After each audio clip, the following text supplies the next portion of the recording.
En este tema con el internacionalista Jesús López Almejo, a quien saludamos, por supuesto, con mucho gusto. Jesús, ¿cómo estás?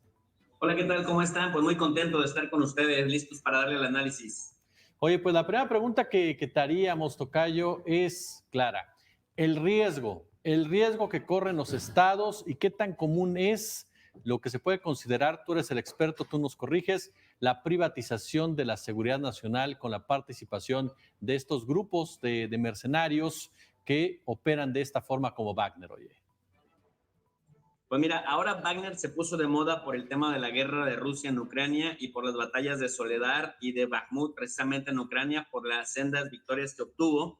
Y ya desde la época de Siria se hablaba de que el grupo Wagner hacía las labores sucias que el ejército ruso, por el derecho internacional, se veía privado de utilizar. Es bastante común, sobre todo a finales de los años 90, con el fin de la Guerra Fría, países como Canadá, Inglaterra, el mismo Estados Unidos, son famosos por la creación de estos grupos. Por ejemplo, el grupo Blackwater, que se creó para combatir en Irak y en Afganistán, empezando por la cuestión de ir preparando 100,000 elementos del ejército de Estados Unidos. Está también, por ejemplo, ese otro grupo que se llama Defiant International, que tiene sede en Lima, Perú, y que se encarga de reclutar latinoamericanos para ayudar en los esfuerzos de guerra estadounidenses. También está Triple Canopy, o por ejemplo Garda Award, que son entre canadienses y británicos que se dedican a juntar excombatientes de diversas guerras o veteranos de guerra y le brindan seguridad. ¿Qué riesgos tienen para los estados, tocayo? Pues mira, yo recuerdo un ejemplo particular en Sudán, las milicias Janjaweed, también un grupo privado que trabajaba para el gobierno de Jartum, masacró a los negros de Darfur allá por el año 2003 en lo que se conoció como el genocidio de Darfur.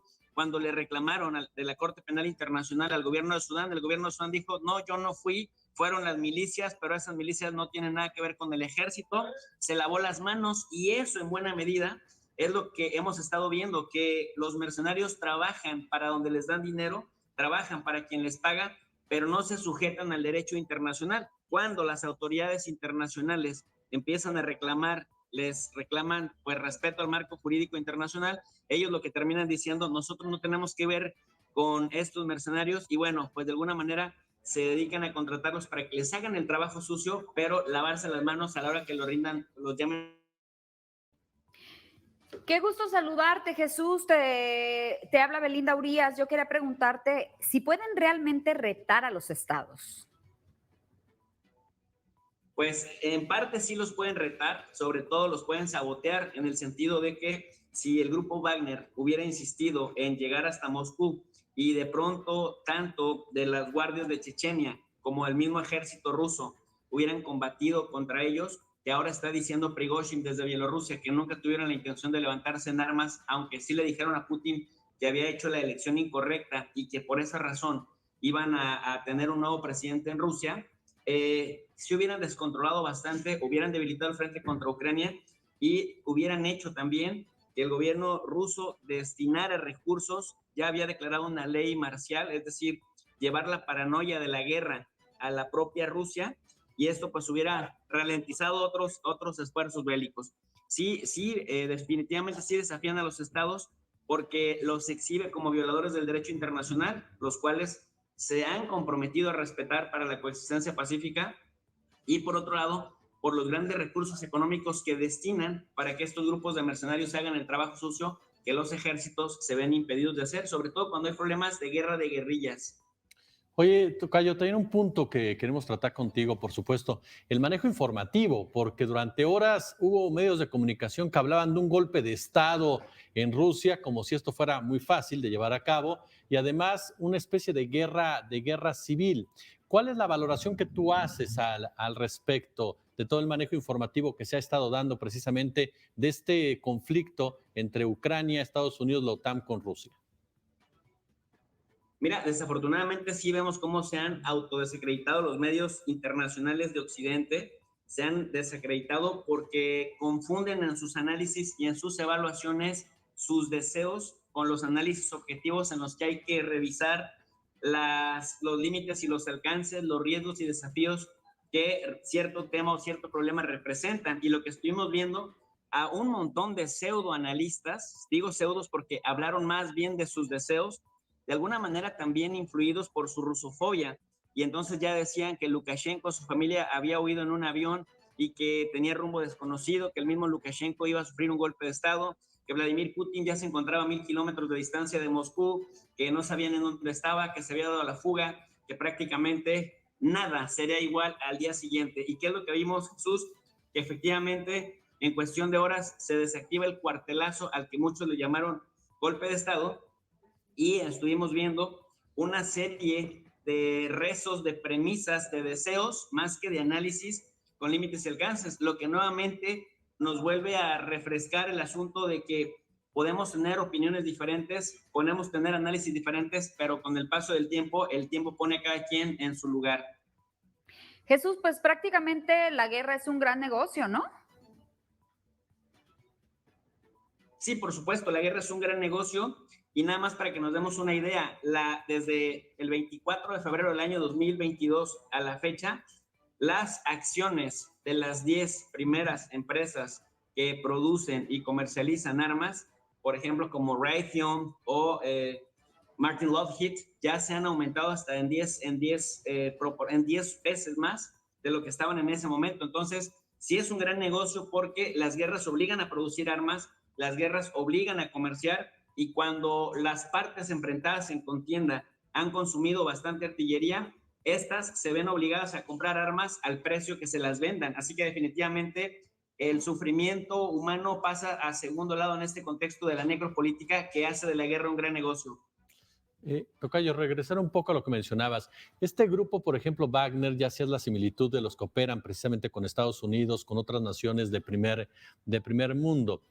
¿Hacia dónde se dirige precisamente las confrontaciones ya en el marco de lo que algunos llaman una nueva guerra fría, cuando surgen este tipo de grupos protagonizando escenarios como el que vimos? Mira, es complicado saber hacia dónde se dirigen. Lo que sí creo es que mientras la paz no sea redituable como negocio, entonces van a seguir optando por crear condiciones para crear los escenarios, generar los escenarios que ahora sí que más dinero les dejan, tanto a grandes empresas del armamento, pero ojo, también a las grandes empresas de los medios de comunicación, también a ciertos políticos que se benefician de situaciones caóticas. Hay un autor en Estados Unidos que se llama Peter Katzenstein. Este señor escribió un libro sobre el poder proteano y decían que el miedo y la incertidumbre llevaban a los individuos a realizar cosas y a aceptar cosas que en condiciones normales jamás aceptarían. De tal suerte, pues, que eres capaz de gastar, eres capaz de consumir o eres capaz de obedecer por miedo y por incertidumbre, cosas que en un ambiente normal jamás aceptarías o comprarías cosas que jamás comprarías. De tal suerte, Jesús, que yo considero que mientras unas condiciones determinadas hagan un negocio bastante lucrativo, a ese es al que van a seguir apostando, porque finalmente el miedo y la incertidumbre venden, y venden a proporciones increíbles. Jesús, ¿Ucrania es el nuevo foco de reconstrucción de Estados Unidos? ¿Quiénes ganan? Bueno, se puede considerar que sí, pero también puede ser el foco de perdición, y me explico por qué. Dice Jeffrey Sachs, un profesor de la Universidad de Columbia, recientemente decía que para Rusia, aunque lo fuera o no, desde Rusia se ve como un problema existencial, no se ve como un sueño guajiro de una expansión, de recuperar el imperio de Pedro el Grande, se ve como un tema de existencia de la propia Rusia. Ya lo decía Vladimir Putin, se trata de la no desintegración y del derecho de Rusia a existir. Por otro lado, el gobierno de los Estados Unidos, que por cierto ha dicho, primero dijeron que no sabían nada y después decían que los servicios de inteligencia de Estados Unidos ya con una semana de antelación sabían, ha insistido que el tema de Ucrania es fundamental porque Ucrania se convierte en ese muro de retención. En la geopolítica le llamamos a estos estados tapón, en este muro de contención de Rusia, que finalmente la Organización del Tratado del Atlántico Norte se creó para mantener a raya a Moscú, primero como Unión Soviética y ahora como Rusia. Yo considero que así como Jeffrey Sachs, profesor de Columbia, considera que el tema de Ucrania es existencial para Rusia, también es para la OTAN, porque desde que se acabó la Guerra Fría no se había presentado otro reto tan grande para esta organización militar que estaba a punto de morir, como el que se tiene en Ucrania, de tal suerte que si falla, ahí se estaría sembrando también, pues ahora sí que los cimientos de su propia tumba. Jesús López Almejo, como siempre, de verdad, tocayo, un placer platicar contigo aquí en Noticias 360 de la tarde. Muchas gracias, les agradezco la invitación y estamos a la orden. Así es.